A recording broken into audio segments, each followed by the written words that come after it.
everywhere. I understood that reference.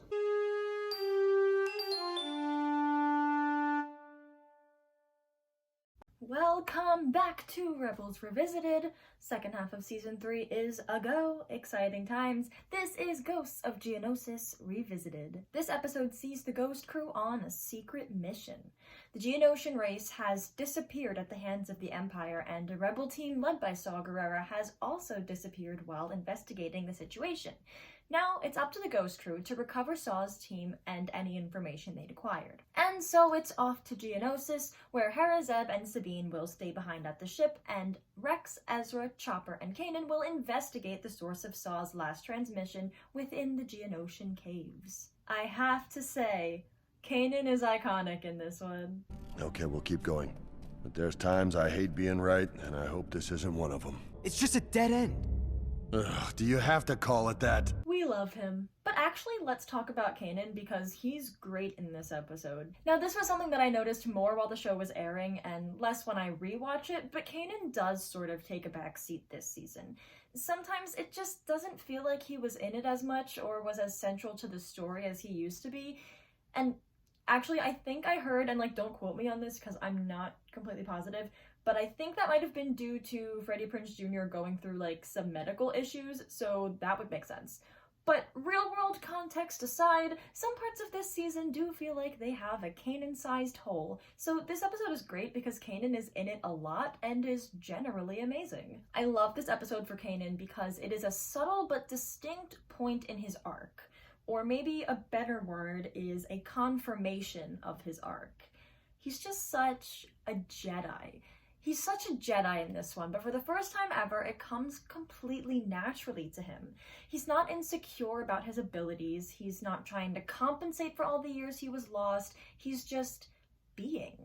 And his new natural state of being is a natural Jedi. And if you're not watching this with the intention of piecing together character development, I think it's easy to miss. I don't think I've thought of this episode this way before. It can just feel like business as usual, but that's why it's awesome, because Kanan securely being a Jedi is business as usual now, and it's great to see that in action. Like this part, take a look at this.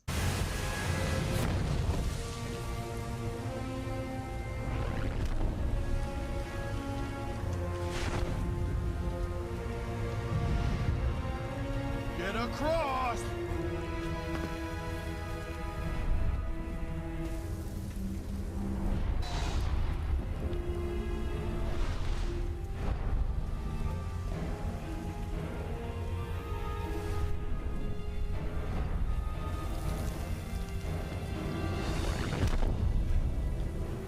What about Kanan?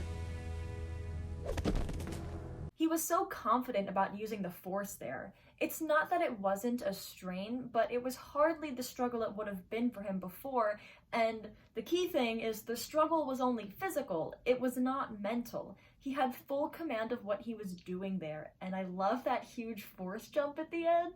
What an icon. But he doesn't just exhibit this through physical abilities. Kanan is a secure Jedi through and through. There's this other point later in the episode where Saw and Ezra are at odds because Saw is concerned with interrogating Click-Clack, the last Geonosian, while Ezra is concerned with protecting Click-Clack, and Kanan sort of naturally steps into this mediator role. Okay, but we're taking Click-Clack and the egg to our base. After we question him, we'll bring him home. Agreed. And that just screams Jedi to me. He's diffusing the situation and finding a compromise, but in a way where it just feels like it's part of his nature. I immediately mentally compare it to the Season 2 episode The Protector of Concord Dawn. In that episode, Kanan was throwing around a lot of Jedi philosophy in a way that felt like he was trying to give himself the moral high ground. But here, he's not throwing around philosophical Jedi-isms, he's just living by them.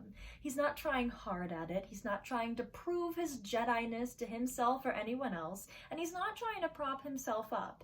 He's just genuinely concerned with finding a compromise that's in everyone else's best interests, which is exactly how a Jedi should be. At this point, this is our best look at who Kanan is after the turning point in Steps into Shadow. This is where we really get to see how much that changed who he is as a person on an everyday fundamental level. He's just so notably mature and not insecure, and that was something that definitely stood out to me in both halves of this episode. Honestly, character probably is the highlight of this episode in general, because I really liked what we saw of Ezra as well. This is a really good example of Ezra caring deeply about other people. It really shines through once the story reaches the point of introducing Click-Clack. The Geonosians were subject to a genocide at the Empire's hands, and Click-Clack, the last of his kind, is protecting the last queen egg in hopes of saving his species. Once the team learns this, Ezra's concern immediately shifts from the original goal of finding out what the Geonosians are building for the Empire to helping Click-Clack and the egg. But even before learning of the egg, Ezra was more in tune with Click-Clack's emotions than anyone else. Ezra is the one who sensed that he was afraid and right away started acting kindly and personably. Kanan even said that they should let Ezra talk to Click-Clack rather than anyone else, because Ezra was so perceptive to his emotions. I really love every implication that Ezra is especially empathetic through the Force. They don't play that up too much, and when they do, it is usually through his unique connection with animals, but it's become so central to my understanding of who Ezra is. I think Ezra's knack for connecting with animals represents the bigger idea of Ezra being especially in tune with the world around him, particularly as it relates to emotions. The Force speaks to different Jedi in different ways, and I do think Ezra's unique thing is heightened empathy. I think that's the particular way that the Force uses him, and I love when the show supports that idea. And as the seasons go on, Ezra becomes better and better at channeling that empathy into fighting for other people, like he does in this episode. He stands up to freaking Saw Gerrera, fighting for this Geonosian and his species, insisting on protecting them. It's all stuff I really love to see from Ezra. And how could we talk about characters in this episode without talking about Saw Gerrera? What an interesting guy. Also, from an out-of-narrative perspective, Saw Gerrera is so cool. He was a minor character in the Clone Wars who actually made the jump to live action before The Mandalorian was even on our radar. He was the first character to go from animation to live action, if I'm not mistaken. And then he also got to be on Rebels.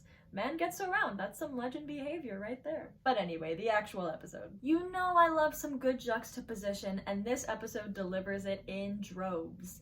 Saw was a really interesting character to bring into Rebels because he is in opposition to the way that the Ghost Crew and therefore the show itself works. Barring some war crimes here and there, the Ghost Crew is generally presented as a kind group of people who really value life.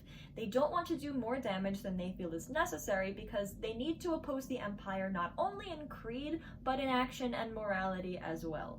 By extension, Rebels itself is a story with core values of doing the right thing and caring about others. So you drop Saw in the middle of all that, and it creates a good bit of tension. He doesn't belong, and you can feel it. Like, Saw is brutal when the rest of the characters are not. He's ransacking Click-Clack's home when the rest of the characters wouldn't dream of it. He acts very aggressively toward Click-Clack when the others are hardly hostile. But the thing is, I think this episode wants us to understand that Saw is the way he is for a reason. They make it a point to tell us about Steela and to tell us that she was killed by something that Geonosians created. Once he's contextualized, once we know what he lost, things click into place. It makes sense that he says things like this. I know some people in this rebellion don't want to admit it, but we are in a war, and war is loss. He would think of this that way. His experience in the Clone Wars makes him lean really hard into the war aspect of this. His own experiences hardened him and jaded him and turned him into this person who looks at the rebellion and thinks loss. It's like his brutality makes him feel in control, especially in this situation where he's dealing with the species that, in his mind, holds responsibility for his sister's death. It's like, if he hurts them first, he can't get hurt again. If he's intimidating and extreme enough, he won't get hurt again, which is not a healthy way to go about things, and that's kind of the difference between him and the Ghost Crew. The Ghost Crew came together and started healing.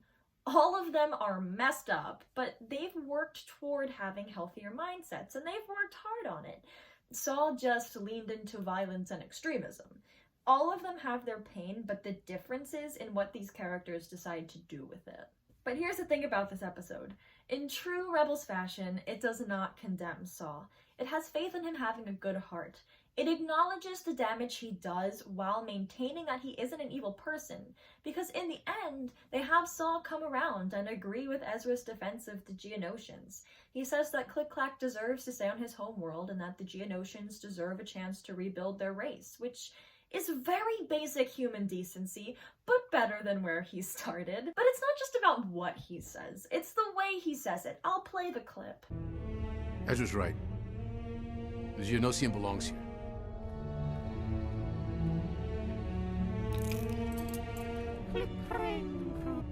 Everyone loses family in war, even the enemy. The Geonosians deserve the same chance to rebuild that we do. He doesn't come to this decision reluctantly. He isn't mad about having to do the right thing. It's genuine. I love how he realizes that loss hurts no matter what side you're on, and he finds that common ground between himself and his enemies. And I love the closing conclusion the episode makes, which is... Ezra, you're gonna find not all of our allies share the same values, or even fight the Empire for the same reason we do. I've also got my issues with Saw, Ezra, but in the end, he proved he's not the Empire. And for now, that will have to do. And that's a really good point, that you should extend understanding to people. Understand why people are the way they are instead of condemning them without understanding or thinking to understand why. And it's good to understand that others are just different from you. They've had different experiences and they react to things in different ways than you would. And sometimes that makes them do bad things, but it doesn't make them bad at heart. This is actually something that's been on my mind recently, and it's crazy that I was thinking about it and then I turned to Rebels and it spells it out for me. Rebels always seems to do that, doesn't it? It somehow always says the right thing at the right time. If I can rant for a second. Everyone always seems to be concerned with righteousness, always pointing fingers, always saying you're wrong, but where's the humanity in that? It's always, this person hurt my feelings, so they're evil, and I don't like the way this person said something, but probably that person has a host of life experiences that made them the way they are. I just struggle so much with seeing people in black and white. You don't have to brush off actions that you don't think are right. You don't have to condone behavior that you don't like, but understanding the human behind it is not mutually exclusive. You can say, I see why this person might have said or done that, but I don't think it was right. Like, you can say, this person did something wrong, but I think in their heart they're better than that. The understanding part is just so often left out. And it's just what Rebels is trying to show us with Saw Gerrera. We know his past. We know what he's been through.